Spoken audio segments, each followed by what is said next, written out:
Alors, qu'est-ce que le chamanisme? Le chamanisme, pour moi, c'est la psychothérapie des origines.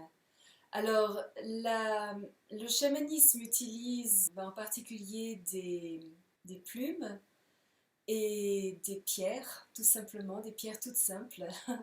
Et c'est impressionnant tout ce qu'on peut faire avec ces ingrédients tout à fait simples et tout à fait naturels, et à quel point on peut véritablement se transformer soi-même. Alors, comment la psychothérapie se différencie du chamanisme ou la magie se différencie du chamanisme? Dans la magie, on recherche but spécifique. En chamanisme, on écoute la nature. On écoute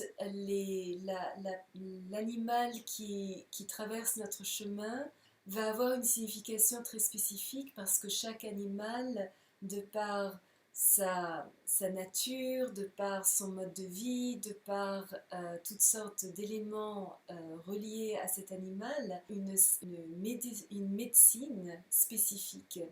Et cette médecine va nous apporter des réponses très spécifiques à un problème qui était dans notre esprit au moment où cet animal a traversé notre chemin. Et la même chose avec les arbres. Chaque arbre a des propriétés magiques, métaphysiques. Chaque plante a aussi des propriétés. Et je ne parle pas de plantes hallucinogènes parce qu'en fait, dans le chamanisme que je pratique, on n'utilise pas du tout ni ayahuasca, ni San Pedro, ni aucune de ces plantes parce que ça n'est pas nécessaire. En fait, on peut tout à fait atteindre des états de conscience très élevés sans avoir besoin de ces plantes qui ont aussi un prix à payer.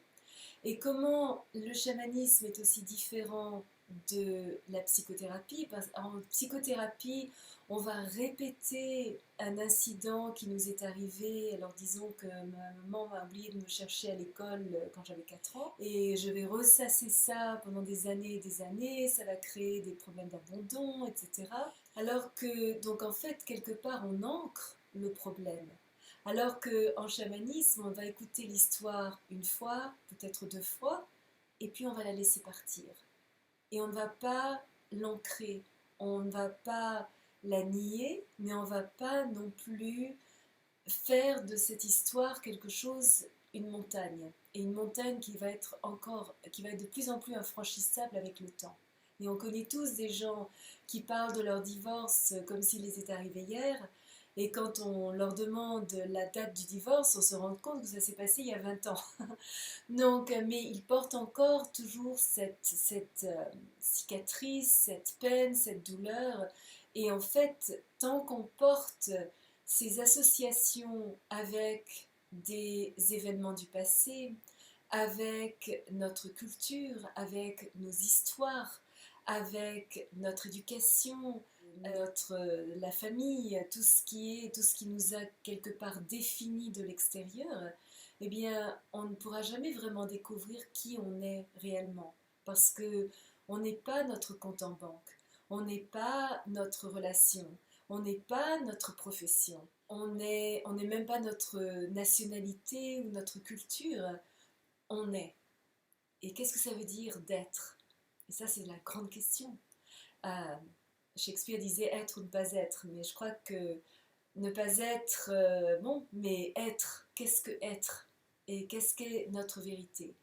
Et en chamanisme, on va aller profondément la, dans cet élément de transformation pour nous permettre de découvrir notre âme, notre vérité.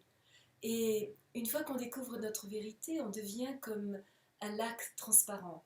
Alors on n'est pas parfait, personne n'est parfait, mais on va être comme le lac qui a une surface miroir, qui reflète parfaitement les nuages, parfaitement les arbres, parfaitement la personne qui se penche pour boire de son eau.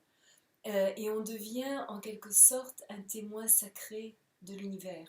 Et on a la possibilité de créer un nouveau monde en devenir, de rêver un nouveau monde. Et le but du chamanisme, c'est de devenir aussi transparent que possible pour pouvoir refléter la vie de manière profonde et de manière réelle à partir de notre vérité.